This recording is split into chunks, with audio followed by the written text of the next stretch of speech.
ఎవరైతే స్కూటీ మీద తీసుకెళ్లే మదర్స్ ఉంటారో బీ కేర్ఫుల్ అండి, బీ కేర్ఫుల్.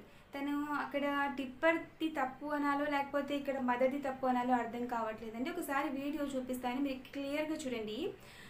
లారీ వెళ్తుంది కదా, లారీ పక్క నుంచి ఈమె వెళ్తుంది, మళ్ళీ ముందేమో ఒక వెహికల్ వెళ్తుంది అనమాట, స్కూటీ. అయితే మధ్యలో ఇంత గ్యాప్ ఉంది కదా, ఆ గ్యాప్లో టిప్పర్ లారీని టేక్ ఓవర్ చేద్దామని చెప్పేసి ఆమె వెళ్ళిందనమాట. సో ఆ చిన్న మిస్టేకే, ఆ హ్యాండిల్ ఏమైందంటే పక్కన టిప్పర్ లారీ ఉంది కదా దానికి టచ్ అయిందండి. టచ్ అవ్వడం వల్ల ఏమైందంటే అబ్బాయి ఏమో చక్రాల కింద వచ్చేసాడు, ఆ తల్లి ఏమో ఇటు సైడ్ వచ్చేసింది అనమాట. అబ్బాయి ఇంకా స్పాట్లోనే డెత్ అయిపోవడం జరిగింది. బట్ నేను చాలా హర్ట్ అవుతున్నాను, చాలా బాధగా ఉంది. నేను ఒక మదర్ని కాబట్టి చెప్తున్నాను ఫ్రెండ్స్, ప్లీజ్ దయచేసి మీరు స్కూటీ మీద మీ కిడ్స్ని కనుక తీసుకెళ్తే బీ కేర్ఫుల్ అండి. స్కూల్కి లేట్ అయినా ఎటువంటి ఇబ్బంది లేదు, ఆ రోజు మానేసినా ఇబ్బంది లేదు, ఓకేనా. నెక్స్ట్ డే వెళ్తాయి పిల్లలు. అంతేగాని మీరు ఒక సెకండ్